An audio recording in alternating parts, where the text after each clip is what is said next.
Hello, my name is Rose Ruby. Welcome to today's video. We're going to look at an introduction to company law. We're going to start with the definition of a company. A company is defined as an association of several persons who contribute money or money's worth into common stock and who employ it for some common purpose. Legal systems provide three types of associations, which are companies, partnerships, the cooperative society. The law treats companies in company law distinctly from partnership in partnership law. Basically, company law consists partly of ordinary rules of common law and equity and partly of statutory rules. Characteristic of a company. Company has separate legal personality. By this, we mean it's an entity separate from its members. In other words, it has an independent existence. Any member can enter into a contract with it in the same manner as any individual can, and he cannot be held liable for the act of the company. If it holds virtually the entire share capital, the company's money and property belong to the company and not to the shareholders. Limited liability. A company may be a company limited by shares or a company limited by guarantee. In a company limited by share, the liability of member is limited to unpaid value of the shares.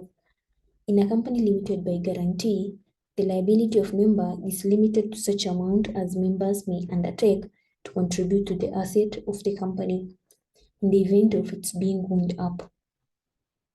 Partial succession and common seal. A company is a juristic person with a partial succession and a common seal. It is not a susceptible by 2000 natural shock. The flesh is hair too. As much as it never dies, nor does its life depend on the life of its members. It is created by a process of law and can be put to an end only by a process of law. Transferability of shares. The capital of a company is divided into parts called shares. These shares are subject to certain conditions, freely transferable, so that no shareholder is permanently or necessarily wedded to the company. 1,000 shares of 100 each. Separate property. A company, as already observed, is a legal person distinct from its members. It's therefore capable of owning, enjoying, and disposing of property in its own name. Capacity to sue. By this we mean a company can sue and be sued in its corporate name. It may also inflict or suffer wrongs. We are also going to look at the fundamental concept of a company. There are two fundamental legal concepts.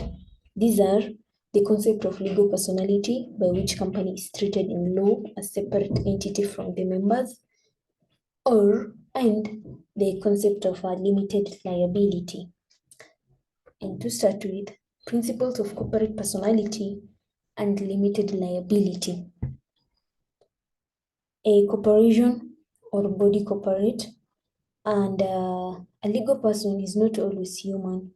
It can be described as any person, human or otherwise, who has right and duties at law, whereas all human persons are legal persons and not all legal persons are human persons. The non-human legal persons are called corporations. The word corporation is derived from Latin word corpus, which inter alia also means body.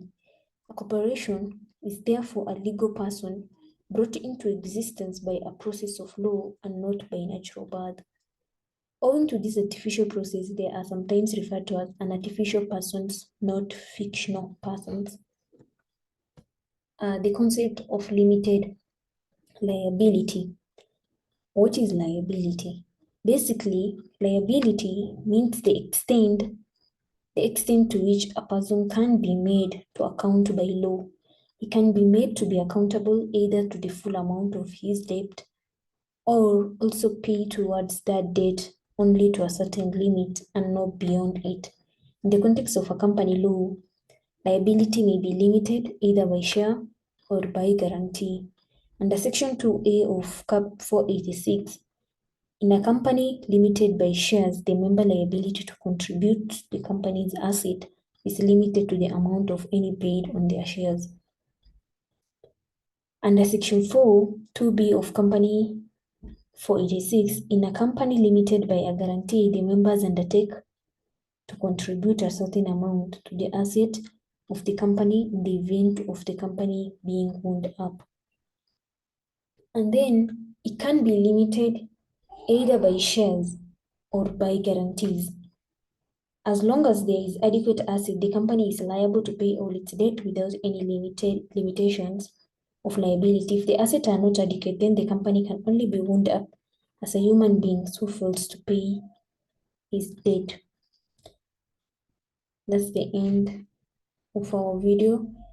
I hope you have an idea of how company liabilities operate and all.